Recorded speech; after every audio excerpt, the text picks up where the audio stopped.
Listening Fanfiction presents Fate Likes to Play by Sierra Steinbrecher.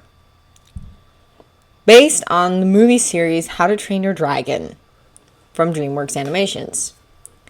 Read for you by Sierra Feast, who is also the author of this particular piece. Chapter 1. Tickle Me Terrified. He was flying.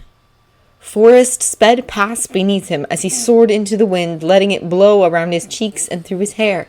He ventured a glance upwards and saw a sky bluer than the sea on a summer's day, bluer than all the bluebells on the island put together. It looked soft and enticing, begging him to stretch his limits, though he wasn't sure he had them.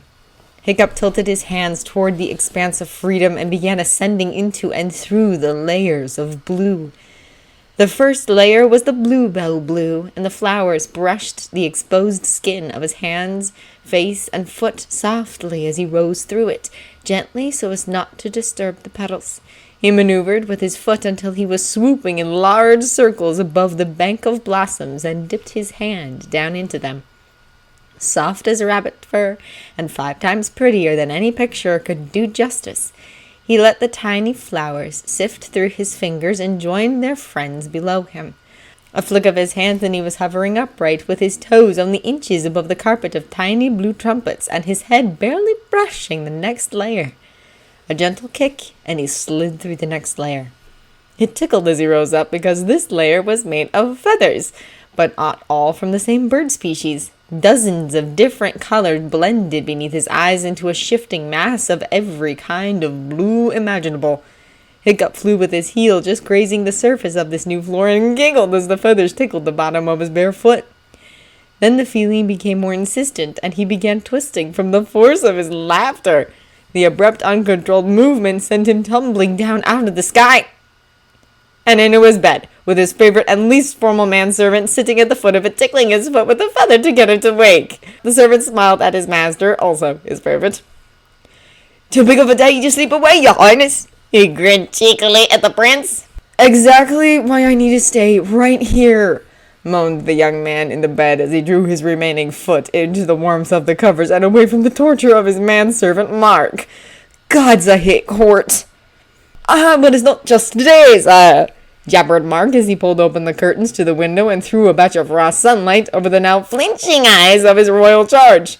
"Today you and your brothers get to show off as the real men." Hiccup snorted from his place on the bed, now sitting up and removing his foot and stump from beneath the luxurious covers.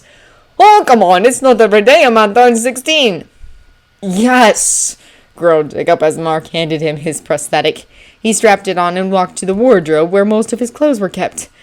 "I just wish that was all that was happening today." "Oh, come on," chided the dark-haired servant. "You're not still nervous about that? With all the practice you've put in? I should know." He picked up the prince's discarded pillows and set them down on the bed again.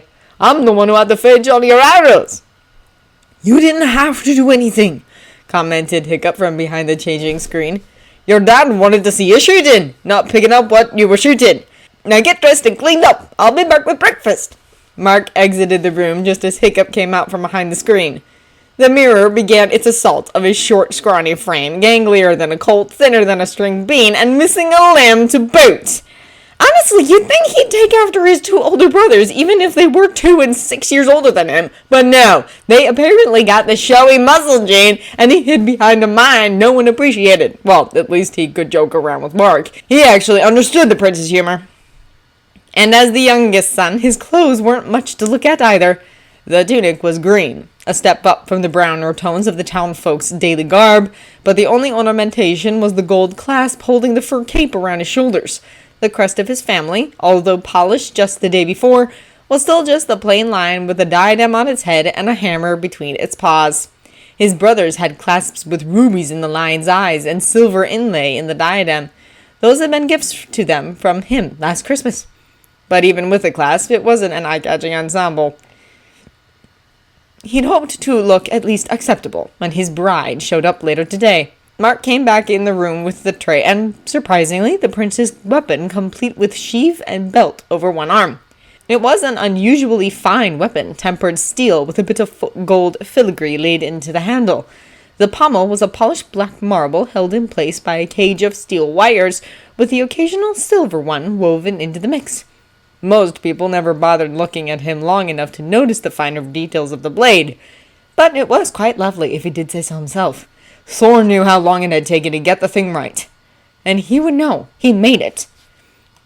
With a screech of wood against stone, Hiccup pulled out the chair from the table and Mark laid the tray down in front of him, but didn't take his hands off the wooden tabletop.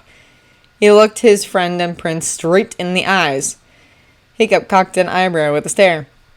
"What?" "Just thinking." Oh, now Hiccup was curious. "What are you thinking?" Mark let a smile crack his face open. "Just that whatever girl marries you is getting a fine piece of manhood, my friend."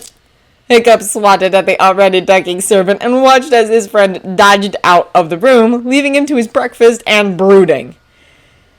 After today, he would be 16. After today, he would have a bride.